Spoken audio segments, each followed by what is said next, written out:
Salut à toutes et à tous, bienvenue dans cette nouvelle vidéo de partage d'XP. Alors, on est au milieu de la nuit, à la base j'étais en train d'éteindre mon ordinateur et puis je me suis dit, et si finalement avant d'aller me coucher je tournais cette fameuse vidéo de partage d'XP, de partage d'expérience, parce que le thème dont je vais vous parler aujourd'hui, ça fait quelques mois que j'y pense, aujourd'hui bon il y a des circonstances qui ont fait que j'y ai un peu repensé, et puis tant que c'est chaud, je vais l'enregistrer, je vais voir si je trouve mes mots, et si je trouve mes mots, bah, je la garde et je vous diffuse tout ça.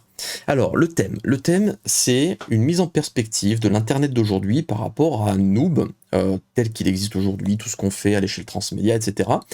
C'est une réflexion que j'ai quand même à certains moments clés de l'aventure, hein. Ça fait quand même 12 ans que Noob existe, mais ça fait 21 ans qu'on tourne du film amateur. Souvent, je me pose la question de est-ce que ce qu'on fait est encore adapté? Est-ce qu'il y a des choses qu'il vaudrait mieux qu'on arrête? Est-ce qu'il y a des choses qu'il faudrait au contraire qu'on essaye de faire parce que le moment est venu?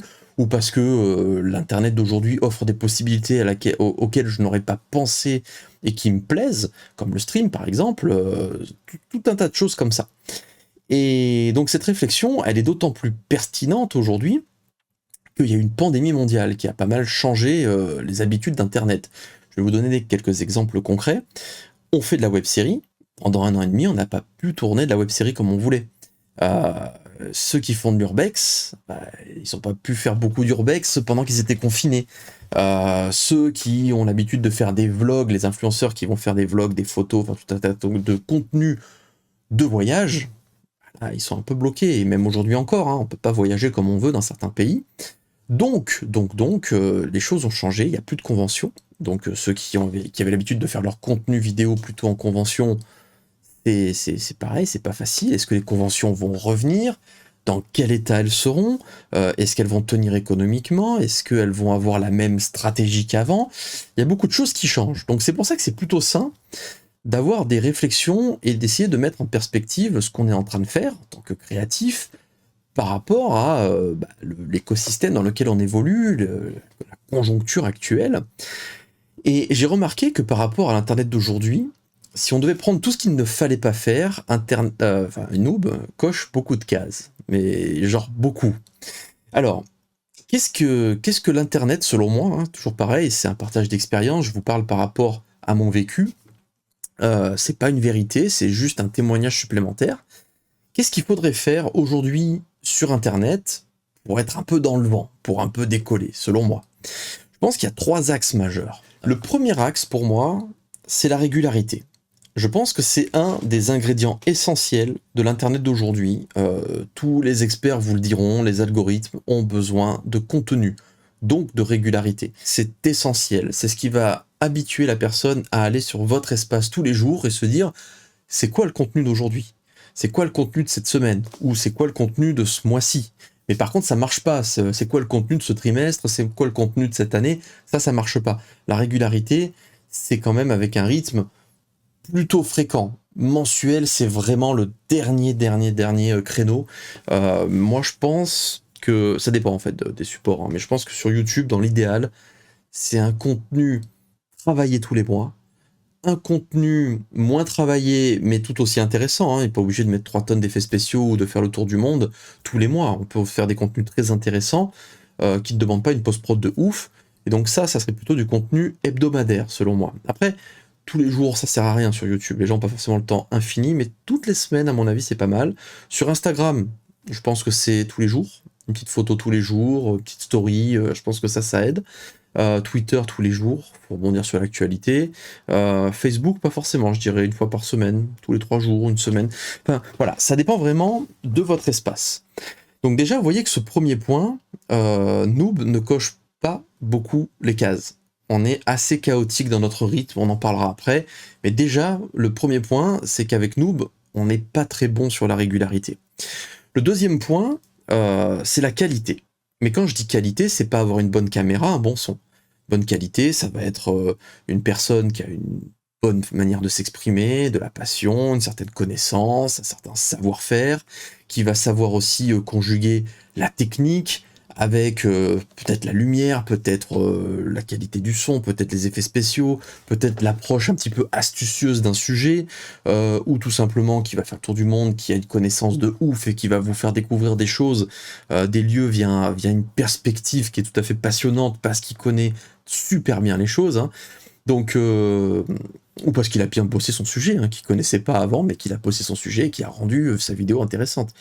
Parce qu'on n'a pas la science infuse. Donc, voilà, je pense que ça, la qualité, qui peut prendre beaucoup d'aspects et qui souvent prend beaucoup d'aspects, mais aussi combine une certaine harmonisation de tous ces aspects. Il ne s'agit pas d'être excellent en montage, excellent en image, excellent en son, et puis avoir une bonne voix. Si ce que vous dites n'est pas intéressant, si ce que vous montrez n'a aucun intérêt, ça fonctionnera pas. Donc il y a vraiment une alchimie, et l'ensemble de cette alchimie va créer ce que j'appelle, moi, la qualité. Alors avec nous, bon, on l'a un petit peu atteint à notre niveau, mais en tout cas en web-série, force est de constater que ça a plu à certaines personnes. Donc on a peut-être atteint une certaine alchimie à l'échelle amateur sur le format web-série fiction, qui a permis d'atteindre le minimum garanti de qualité et qui fait que certaines personnes suivent. Et puis aussi, il faut progresser avec le temps, hein. La qualité, c'est pas juste je suis bon à un certain niveau à un instant T et je progresserai plus jamais, ou alors après je me repose sur mes lauriers. Il faut progresser. Donc c'est tout ça que j'appelle la qualité. Avec Noob, ça me paraît prétentieux, mais je pense qu'on l'a un petit peu atteint dans certains domaines, avec la trilogie, avec tout ça. À notre échelle, je pense qu'on n'a pas fait que des trucs dégueux. Donc je dirais, ça va encore. Et le dernier point, ce sont les collaborations. Aujourd'hui, tout le monde vous le dira, les collabs, c'est ce qui permet de grimper en termes d'abonnement. Quand je dis abonnement, c'est d'avoir de nouvelles personnes qui vous suivent, se faire découvrir sur Internet. C'est très difficile aujourd'hui. Vous savez, j'en parle souvent. C'est cette histoire de bruit. Internet, c'est un espace ultra bruyant. Blablabla, tout le monde dit hey, j'existe, et regardez, moi ce que je fais c'est bien, mais moi ce que je fais c'est encore mieux, et machin. Et puis tiens, un petit bad buzz, regardez, j'attire l'attention, un bad buzz, et puis je tente. Enfin, tout le monde tente d'exister, que ce soit d'un point de vue individuel, d'un point de vue créatif, d'un point de vue sportif, d'un point de vue musical. Tout le monde demande de l'attention. Tout le monde veut exister, tout le monde veut que son travail soit vu, et donc vous avez un bruit constant sur Internet, et c'est très dur d'exister.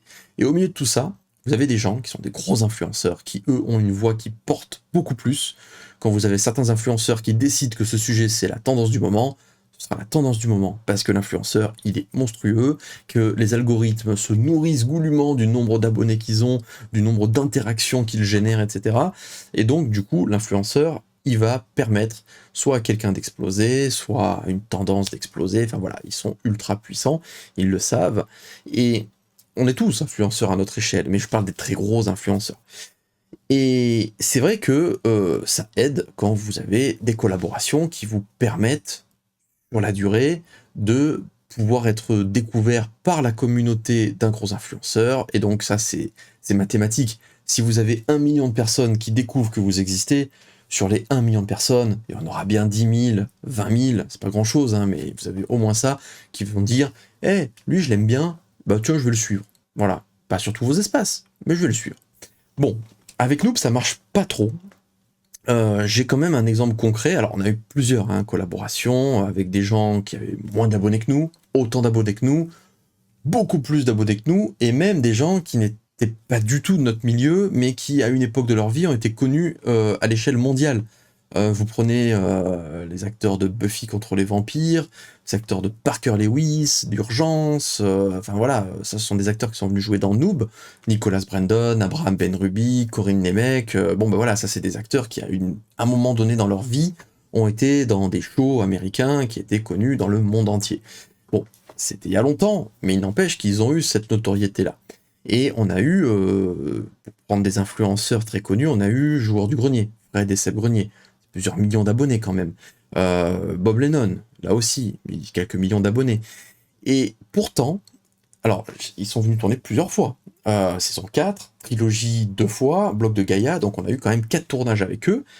Aucune de ces vidéos n'a eu plus de vues que les autres qu'on a pu faire.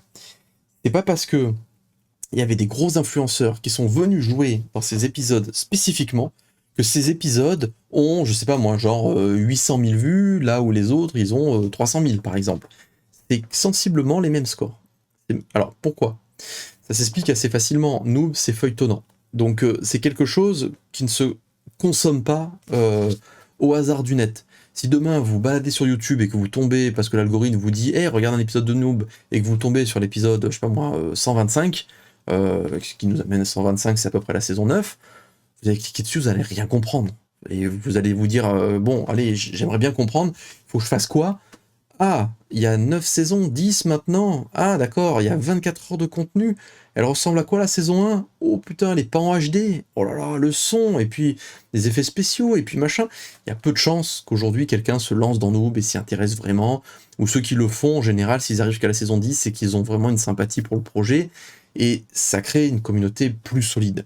Mais ça crée une communauté aussi qui ne va pas se renouveler aussi facilement que sur un contenu qui n'est pas feuilletonnant, qui peut se regarder dans n'importe quel ordre. Ça, c'est évident.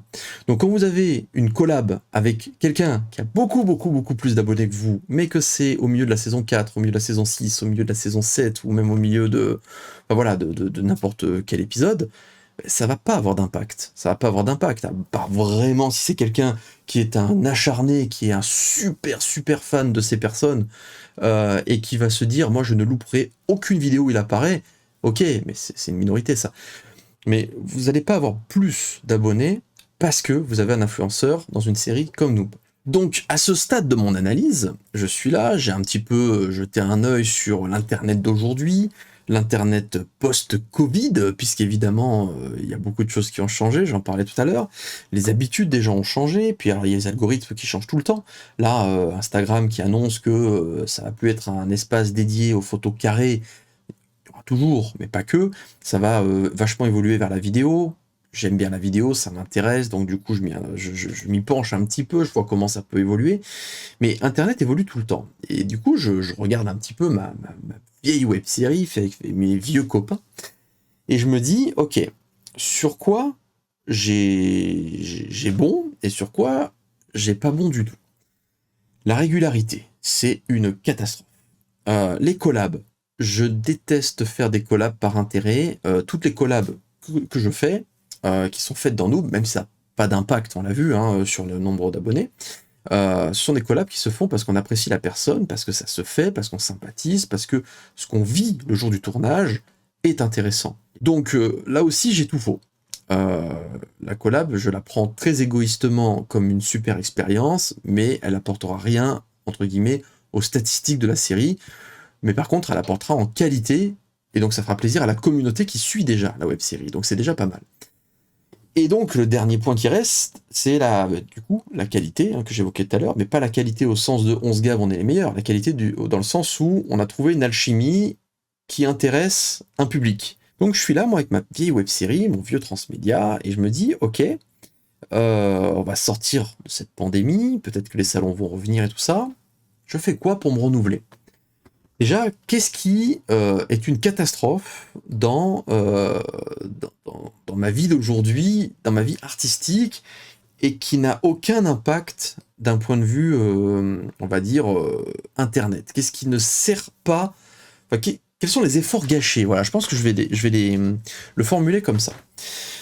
Alors, pour être tout à fait honnête, il faudrait citer la web-série. La web-série, aujourd'hui, est un effort gâché. Si plus personne ne fait de la web-série aujourd'hui sur Internet, c'est pas parce que les gens sont bêtes, parce qu'ils n'ont pas pensé à cette idée de génie qui serait de faire de la web-série, c'est pas parce que les gens, depuis l'époque No Life, ont oublié que la web-série existait. Si les gens ne font plus de la web-série, c'est que ce n'est pas adapté à l'Internet d'aujourd'hui. Ce n'est absolument pas adapté. C'est long à faire. Il faut gérer une équipe, il faut gérer tous les problèmes qu'on peut avoir justement dans un staff qui fait entre 30 et 50 personnes, pour le meilleur et pour le pire. Il faut être capable de multiplier les compétences, il faut savoir tourner, écrire, faire des plannings, s'y tenir, faire un tournage qui va être bouclé dans les temps dans la journée, avoir des costumes pour nous, savoir faire des effets spéciaux, savoir faire de l'étalonnage, savoir faire du mixage, avoir des musiques de préférence libres de droit, donc avoir des compositeurs, il faut avoir des costumiers, il faut avoir des maquilleurs, il faut avoir toute une armada. C'est un contenu qui est un contenu amateur, qui ne génère pas de modèle économique en tant que tel. Si je vous montrais les ventes de DVD, honnêtement, vous rigoleriez. Il doit y avoir 10 DVD vendus dans J'allais dire dans le mois, mais je suis même pas sûr. Il doit y avoir 10 DVD vendus par trimestre. Et puis, vous voyez le nombre de vues de Noob sur Internet. Certes, on a atteint 100 millions de vues en tout, si on compte les vues No Life, les vues sur WebTV à l'époque, les vues sur YouTube, etc. Donc c'est bien. Mais en vrai, un épisode de Noob met des années avant d'atteindre 1 million de vues. Donc du coup, le jeu des enchères sur Google AdSense, ça marche pas beaucoup, et donc il y a très très peu d'argent qui sont générés via YouTube. Donc si vous regardez les sous gagnés via YouTube, vous rigolez, les sous générés via les DVD, vous rigolez. Donc en vrai, la web série en elle-même ne gère pas vraiment de modèle économique, donc on peut pas payer tout ce beau monde. On n'a pas le luxe de se payer des maquilleurs, des réalisateurs, des monteurs, des post-producteurs, etc., etc. Donc, qu'est-ce qu'on fait? Bah, on tourne sur notre temps libre, tout le monde est majeur et vacciné, on se connaît tous depuis qu'on a entre 16 et 17 ans, pour les plus anciens de l'équipe, on fait ça parce que c'est notre passion. Les gens qui ont des compétences spéciales, qui viennent tourner, c'est-à-dire qui sont capables de maquiller, qui sont capables, je sais pas, de faire des choses parce que c'est leur métier, ils le viennent, ils le font gratuitement, les comédiens professionnels aussi, parce qu'ils ont envie de faire un moment comme ça avec nous gratuitement, et ils savent très bien qu'il n'y a pas de modèle économique. Et en plus de ça, moi, ça va me prendre. Alors, ça va me prendre une journée d'écriture pour un épisode, parce qu'il faut qu'il soit drôle, parce qu'il faut qu'il prenne en compte plein de paramètres, il faut que ce soit cohérent avec les 150 épisodes précédents, que ça amène une suite, qu'il y ait quand même un minimum de choses intéressantes avec un début, un milieu, une fin, avec un petit peu d'humour, un petit peu d'épique, une fin ouverte qui donne envie de voir la suite. Il faut prendre en compte qu'il va y avoir tel ou tel acteur qui sera là, donc essayer d'inclure tout le monde. Je dis pas que c'est les acteurs qui décident de qui est là, c'est juste que moi je vais essayer de ne pas oublier des acteurs, parce que ça peut aller très vite. Il suffit que sur les 30-40 acteurs principaux qu'il y a dans Noob, je ne fasse pas tourner certains pendant peut-être 3-4 épisodes, bah, ils ne tournent pas pendant 6 mois, 7 mois. Donc des fois il y en a qui sont tristes, ils ont envie de tourner, donc faut que j'essaye de mettre un maximum de monde aussi dans l'histoire. Donc c'est aussi une contrainte d'un point de vue écriture, c'est pas facile. Des fois, tu te dis, putain, j'arrive pas à les faire matcher, bah tant pis, je fais pas tourner. Mais du coup, j'ai cherché 3 heures pour rien, tu vois. Et la personne va être déçue parce qu'elle sera pas dans cet épisode-là, mais il sera dans le prochain, etc. Enfin, du coup, il faut aussi écrire suffisamment en amont pour pouvoir s'organiser, ou si jamais vous n'avez pas le temps d'écrire en amont, bah, il faut faire avec. Et vous savez que bah, le tournage, c'est demain, donc il faut écrire. Il n'y a pas le choix. Donc vous allez passer la journée, vous allez stresser, vous allez vous bouffer le foie parce que vous êtes là à vous dire je trouve pas d'idée drôle, putain, je trouve pas. Finalement, je trouve toujours, à la fin, on trouve toujours. Ça m'est jamais arrivé d'arriver le lendemain sur un tournage en me disant j'ai pas réussi à écrire l'épisode. Ça m'est jamais arrivé. Donc on finit toujours par trouver. Mais des fois, c'est plus dans la douleur que d'autres. Parce qu'il faut le faire, parce que vous avez une grosse équipe, parce que les gens ils viennent, et parce qu'il faut pas qu'ils viennent pour rien. Mais d'un autre côté, vous avez une communauté, et puis vous avez un héritage, un univers transmédia, vous avez plein d'épisodes qui ont été faits, donc il faut que ce soit cohérent. Enfin, voilà, c'est très très très lourd à écrire, c'est de plus en plus dur à écrire du noob. C'est pas désagréable, mais c'est de plus en plus compliqué. Il faut pas refaire les mêmes gags, il faut pas faire quelque chose de trop difficile à faire, parce que le lendemain on n'a pas forcément le budget pour faire une armée qui en affronte une autre, donc il faut trouver des idées, des subterfuges, tout ça. Ça devient de plus en plus compliqué à écrire Noob, et ça demande de plus en plus de temps, et c'est moins agréable qu'avant d'écrire Noob. Quand c'est fini, c'est plus, par contre, valorisant. Tu te dis, un épisode de plus, c'est cohérent, ça m'amène vers là où je voudrais aller, mais les épisodes ils sont plus durs à faire qu'avant. Franchement, je souffre un peu plus qu'avant. Alors qu'un roman, il n'y a pas de problème, un light novel, il n'y a pas de problème, mais les épisodes... Donc voilà. Ensuite, vous allez tourner l'épisode. Moi j'ai un gros problème, c'est que, et on en parlera après, par ailleurs j'ai fait des projets qui sont beaucoup trop gros pour une personne seule, et du coup au niveau de la santé, j'ai mal au dos, je prends du poids, j'ai un physique de mec de 60 ans, c'est abusé, il faut que je me remette au sport, j'avais une forme olympique il y a 2 ans. Le jeu vidéo m'a détruit, m'a totalement détruit, et à l'époque la trilogie m'avait complètement détruit. Donc il y a des projets pharaoniques comme ça, où vous allez vous retrouver avec une santé dégueulasse, parce que vous allez travailler comme un fou, vous allez plus faire de sport, vous allez être sédentaire, vous êtes en train de vous bouffer votre espérance de vie. Moi, si jamais je continue comme ça, je passerai pas les 65-70 ans, c'est sûr. Donc, faut faire gaffe. Faut se dire, ok, Des projets balèzes, on peut le faire, 6 mois, 1 an, il n'y a pas de souci, mais plus de projets aussi longs. Et il faut des projets qu'on contrôle, qu'on maîtrise un minimum. Donc je les ai faits quand j'avais la santé, c'était très bien. Après la trilogie, je me suis mis au sport tous les jours pendant 1 an et demi, j'avais totalement la ligne et tout. J'étais capable de courir 1 heure sans être essoufflé avec des montées et tout. Je faisais 100 pompes par jour en une session. Il y a 2 ans, je faisais tous les matins, je me mettais par terre, je faisais 100 pompes. J'arrivais pas tout le temps, hein, mais je faisais minimum 80 et je montais jusqu'à 100 pompes. J'étais revenu super bien. Et le jeu vidéo, je pense que là, à l'heure où je vous parle, là, je dois avoir la pire santé de mon existence. Donc quand vous allez sur un tournage, que vous avez le matos hyper lourd, que vous devez tenir la caméra, que vous devez faire des bons plans, que vous ne devez pas bouger, que vous devez faire les bons réglages, que vous devez diriger l'équipe, etc. Si vous n'avez pas la santé, si vous n'avez pas le physique pour ça, putain, mais vous souffrez, vous souffrez. Moi, j'aurais dit à l'équipe, hein, on a fait 7 tournages. On a fait 7 tournages au mois de juin parce qu'il fallait se dépêcher.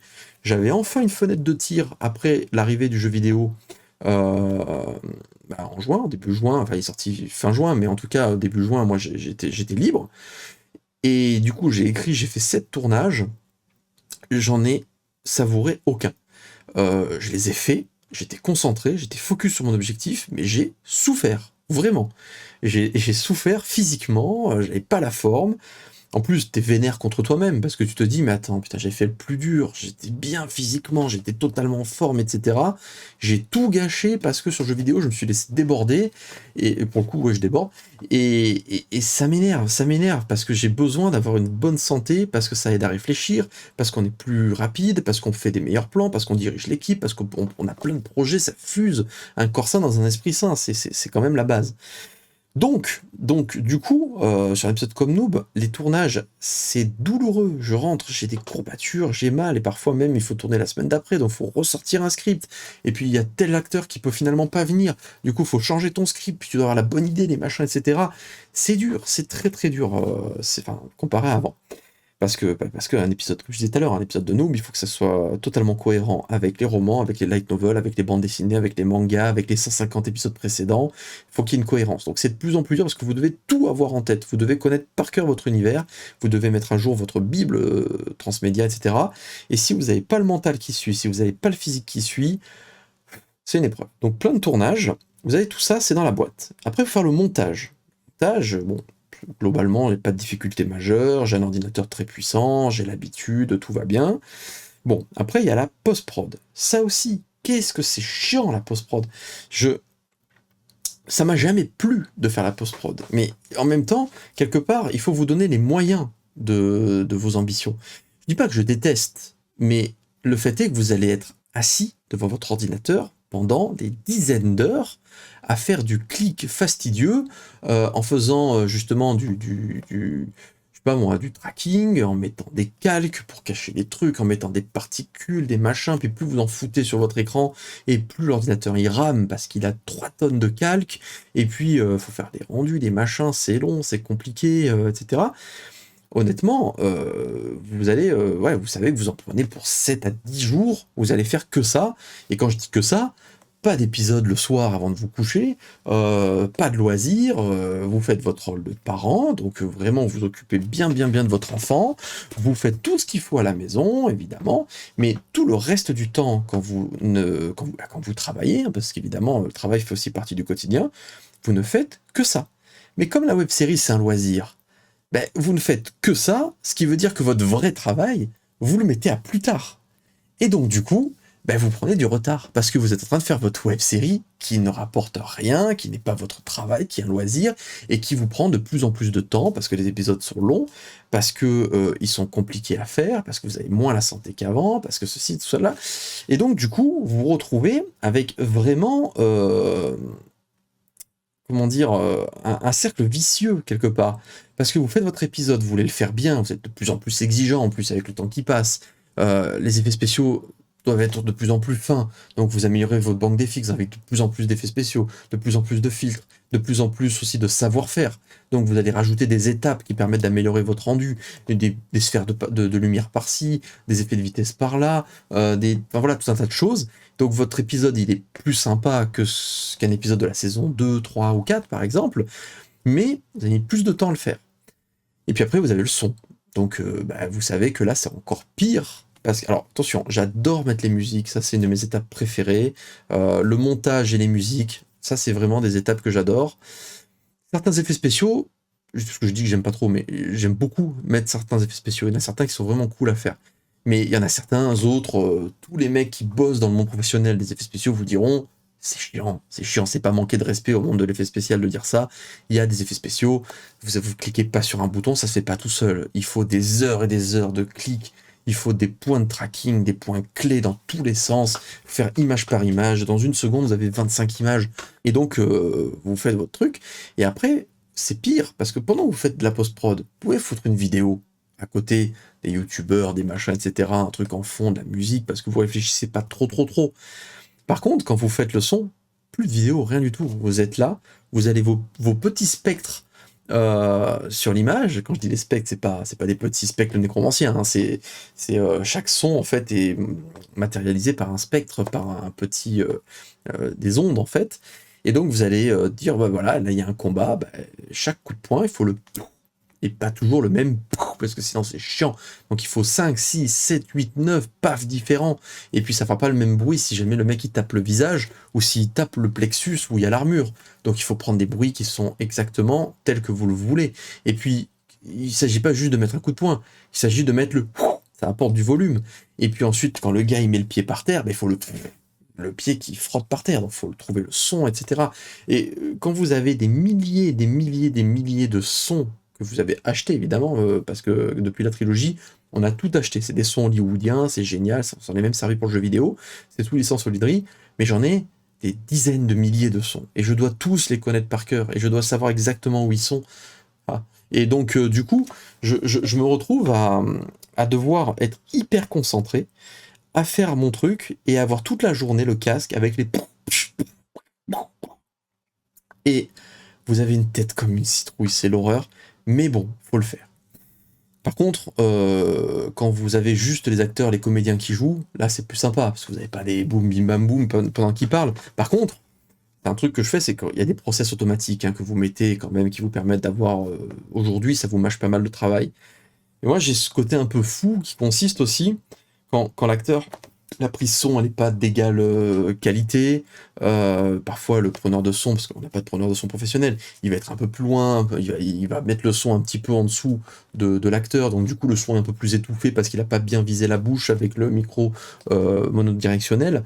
Ou parfois l'acteur il va parler un peu moins fort, ou alors il va descendre vachement la voix sur la fin de phrase. Donc moi ce que je fais c'est que je remonte vraiment, je mets des points clés, et sur chaque bande son, une fois que j'ai mis mes process automatiques, je vais retravailler le son à la main en fait. Donc ça prend des heures, c'est un travail de fourmi, et je suis bête, mais je le fais parce que j'ai envie de le faire, parce que je veux que le son soit audible.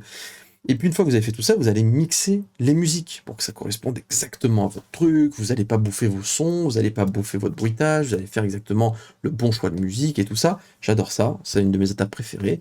En plus, j'adore les musiques des compositeurs de tout ce qu'ils nous ont fait. Donc vous faites votre truc, vous encodez, vous mettez les génériques, générique de fin, vous faites gaffe à pas oublier de gens, etc. Vous faites votre rendu, vous faites votre vignette, vous le postez, et ensuite vous avez les commentaires sur YouTube.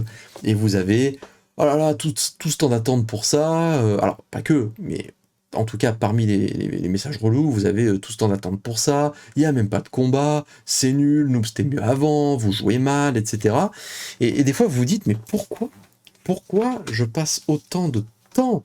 Pourquoi je me fais autant de mal au niveau de ma santé, au point même d'oublier de me raser, pour finalement me faire démonter, me faire engueuler, mais pour la majorité silencieuse notamment, c'est-à-dire quand il y a 100 000 vues, il n'y a pas 100 000 commentaires sous la vidéo. Et quand on va en salon, on les voit, ces gens qui suivent Noob et qui finalement disent ben, moi j'aime beaucoup, moi ça m'a aidé à un moment donné où j'étais pas bien dans ma vie, moi j'aime bien Noob, mais ce que j'aime par-dessus tout, c'est voir la bande de potes et ce que vous êtes devenus au fil des années. Voilà, ça c'est important. Et du coup, vous oubliez tout le reste. Vivre les choses avec les copains, avec votre famille. Moi, ma famille est très impliquée dans le projet Noob. Ça a pas de prix. Ça, c'est quelque chose que je veux garder. Donc je le fais, j'ai tout faux par rapport à Internet. Ça prend du temps, ça m'épuise, ça me met en retard sur mes vrais projets professionnels de faire un épisode de Noob parce que c'est un loisir, malgré les années. Et même si jamais, il faut pas se mentir, un épisode de Noob, ça aide aussi à faire vendre, par exemple, mes bouquins, là, derrière.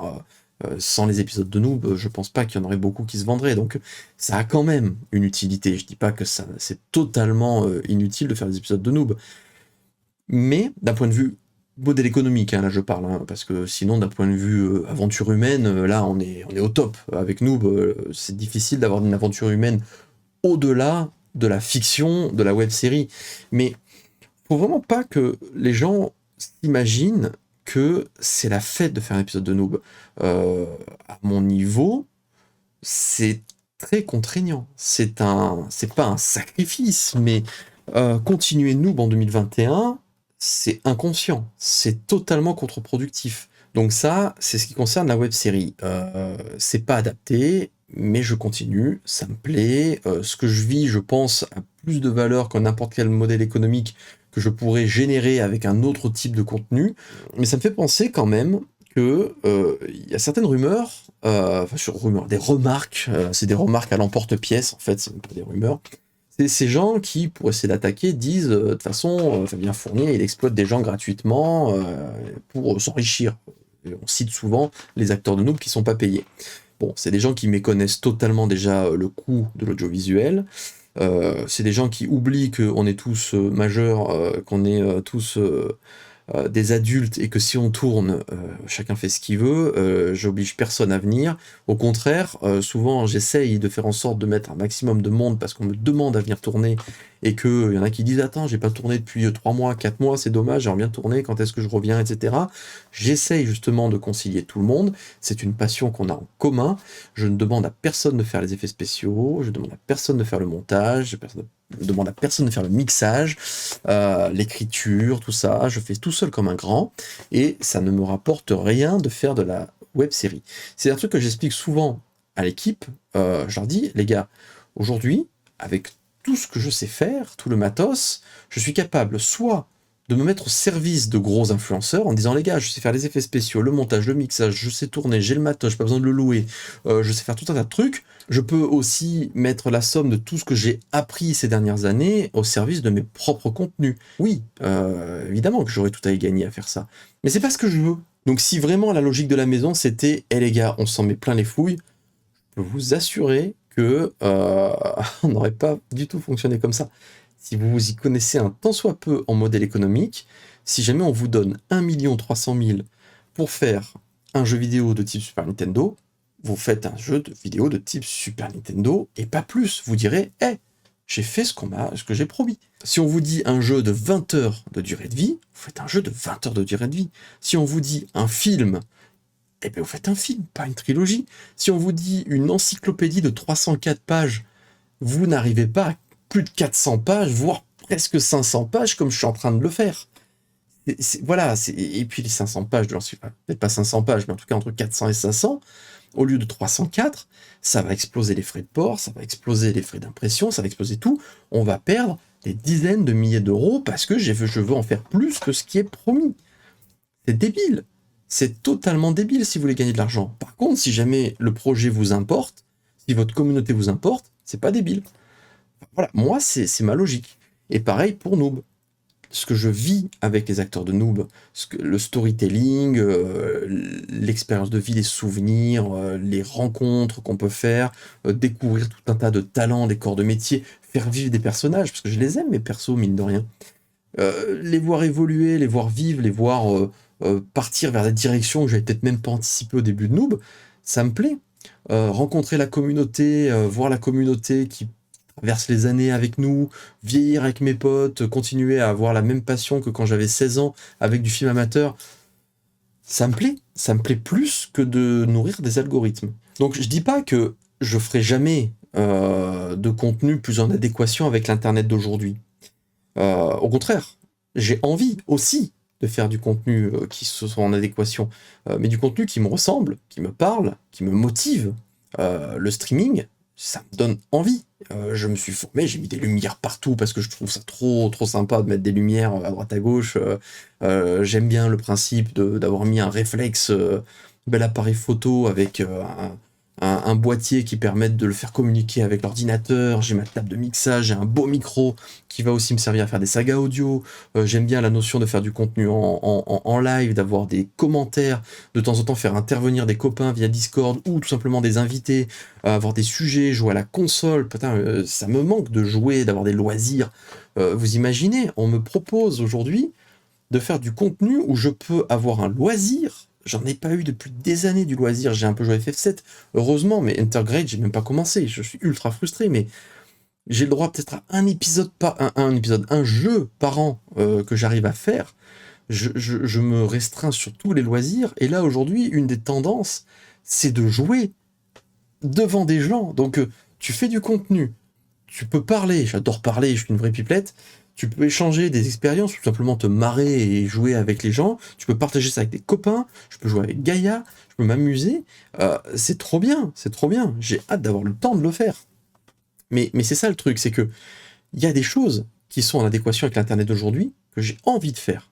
Vraiment. J'ai très hâte et j'attends justement d'être à un point suffisamment avancé de l'encyclopédie pour me permettre de reprendre ça. J'espère que le jeu vidéo, ils ont plus besoin de moi, que ça y est, ça se joue que sur les corrections de bugs, parce que c'est vrai que ça m'a pris trop de temps ce jeu vidéo.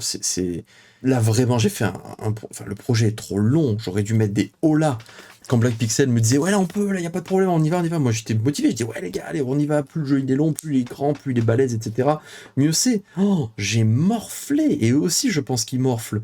Et c'est vrai que sur ce jeu vidéo, mais quand vous n'êtes pas payé sur le projet, que vous bossez 3400 heures alors que vous avez prévu 1000 heures de bénévolat sur le projet, que vous avez la web série à côté à continuer, vous êtes bénévole sur la web série, et que vous retrouvez à bosser en 3 ans presque 4000, presque entre 4000 et 5000 heures sur des projets bénévoles, vous avez très peu de temps pour vos projets rémunérés, parce que finalement c'est ça qui va vous permettre de gagner votre vie, que vous êtes jeune papa depuis 2 ans, je peux vous dire que, ouais, je vous en parlerai du burn-out, on fera une vidéo burn-out, mais j'ai connu le burn-out, je sais d'où il vient, J'ai fait des projets beaucoup trop gros, et ma manie de ne pas me rémunérer sur les crowdfunding, ça a failli me flinguer mentalement. Donc, ma manie aussi de vouloir faire des projets qui ne sont plus en adéquation avec l'internet d'aujourd'hui, de faire des choses qui sont... Ben voilà, on est un ovni aujourd'hui avec nous, avec la fiction, etc. Euh, c'est vraiment, c'est ultra tendu. Et heureusement que j'ai ma passion pour moi qui me permet d'aller de l'avant, parce que là, pour le coup, j'y suis allé un peu trop fort. Donc, ma conclusion à tout ça, c'est qu'il y a des projets qui ne sont pas du tout en adéquation, qu'on peut garder. La web-série, c'est pas en adéquation avec l'internet d'aujourd'hui, mais je garde, pour tout un tas de raisons déjà évoquées. Écrire des romans, pas de problème. Écrire des light novels, mais c'est même avant-gardiste, c'est très bien, il n'y en a pas beaucoup à le faire. Si je dois refaire un peu de la BD, pourquoi pas, faut trouver un dessinateur avec qui je m'entende bien, ou recommencer des projets avec Philippe et Flo plus tard, parce que eux, je sais que c'est le top. Faire du manga, peut-être. Donc tout ce qui est édition, ouais.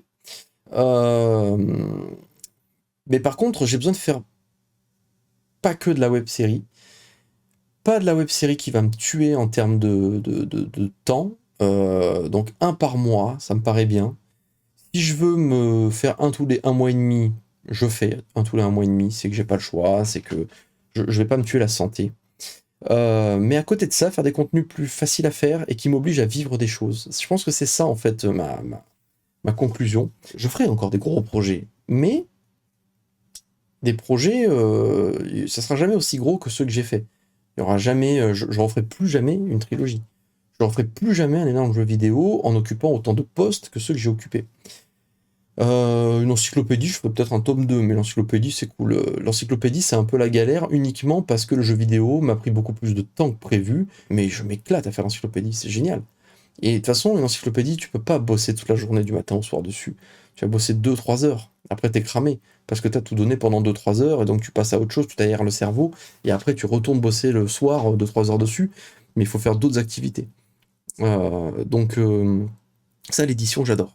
Je kiffe, donc j'abandonnerai pas. Donc voilà.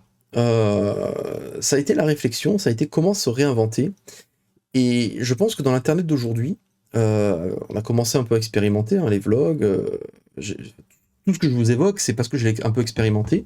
Et ce que je retiens, qui me plaît, c'est la formule qui me plaît, c'est un roman par an, un light novel par an. Donc ça, c'est en édition. C'est quelque chose que j'aimerais continuer à faire, quelques petits autres projets à côté. Ça, c'est pour l'édition. Je pense que si jamais je fais au moins un light novel et un roman par an, je travaillerai juste ce qu'il faut, et ça sera pas trop fatigant. Un épisode de Noob par mois, je pense que c'est une bonne moyenne. Si j'arrive à rentrer dans un bon rythme, etc., que je reprends la santé, la forme, ça passera tranquille, en 7-10 jours par épisode. Et puis, des lives et des vlogs. Alors, vlog, c'est le terme générique, c'est pas vraiment ce nom-là, mais ça va être du reportage, ça va être des interviews, enfin, des contenus autres, comme on peut voir sur des défis aussi. Bah voilà, je sais pas, je dis une bêtise, on va sur un parcours d'acrobranche, on met 3 équipes, coalition, horde, empire avec les copains, et on filme tout un parcours d'acrobranche avec des défis un peu fous, ou une partie de paintball, ou des trucs un peu fous comme ça. Ça me plaît. Ça, c'est quelque chose que je serais prêt à vivre. Ça me donne envie, en fait, voilà, de faire des trucs comme ça. Aller au cinéma, voir des séries, voir des films, faire des jeux vidéo, et puis ensuite faire des débats avec les copains en live. Ça me plaît aussi. Échanger. Échanger avec la communauté sur des choses d'actualité, donc me mettre un peu au goût du jour. Donc ça m'oblige à avoir un peu de loisirs. Euh, Jouer à des jeux vidéo en direct, que ce soit des jeux avec les copains comme World of Warcraft ou tout simplement tout seul, découvrir quelque chose le soir, me coucher une petite heure, 2 heures, ou avec Gaïa en jeu, en collaboration comme It Takes Two, ça me plaît, voilà. Donc c'est plutôt ça l'internet noobesque de demain. C'est ça qui me donne envie. Et quand je dis des lives, c'est aussi faire le jeu de rôle. Le jeu de rôle noob que Petulia va créer, de Reflet d'Acide, avec l'aide de JBX. Mais c'est Petulia qui vraiment est la boss du projet. Et bien ensuite faire des parties, j'adorerais masteriser des parties de JDR, soit avec des membres de la communauté, soit avec l'équipe, parfois se mettre en costume et se mettre autour d'un plateau, ça peut être sympa. Ça me plaît. Voilà. Donc vivre plus de choses, continuer à faire de la fiction à un rythme raisonnable, ne plus faire des projets trop gros, parce que par contre, si c'était à refaire, je les referais les projets énormes. Je voulais les faire. Le jeu vidéo, ça a été un peu moins contrôlé parce que là, par contre, il y a toute une équipe, Black Pixel. Tu maîtrises pas le projet, en fait. T'as beau travailler comme un dingue, j'ai occupé peut-être 5 ou 6 postes à plein temps sur ce projet. Tu contrôles pas tout parce que je suis pas codeur, parce que, enfin, tu vois, autant la trilogie, c'était fatigant, mais je contrôlais tout. Je pouvais tout changer au niveau du scénario, je pouvais faire des reshoots, je pouvais changer éventuellement si un acteur est pas là, est pas dispo, je peux réécrire la scène. Si jamais le lieu de tournage, pour X raison, on l'a pas au dernier moment, bah c'est pas grave, hop, ça se passe ailleurs. Je contrôlais chaque étape, les effets spéciaux, etc. Aucun souci. Le jeu vidéo, je contrôle pas tout.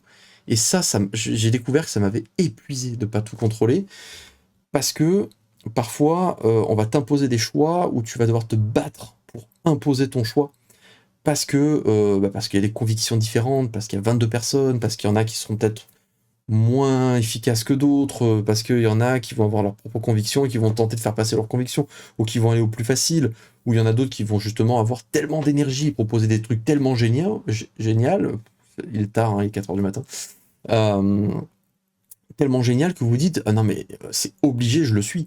Je vais certainement pas gâcher ces efforts, donc c'est pas grave, ça me fait X jours de travail en plus pour faire pas des effets spéciaux, mais des dialogues, du scénario et tout ça, je fais, c'est pas grave, c'est trop bien. Là, il a fait des nouvelles régions, des machins et tout ça, je l'accompagne.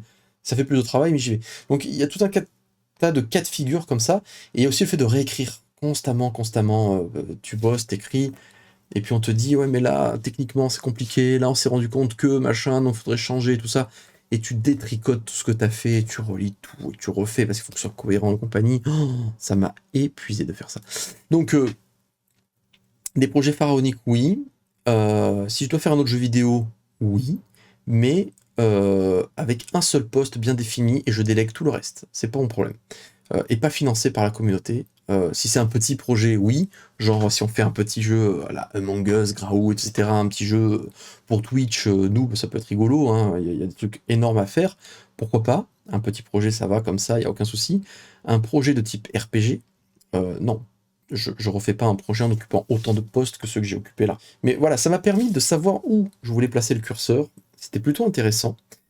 Et donc, pour l'Internet de demain, ça va plutôt être comme ça. Vivre des choses, partager des choses, plus d'interactions, continuer à faire ce que j'aime, de la web-série, de la fiction, des trucs complètement fous.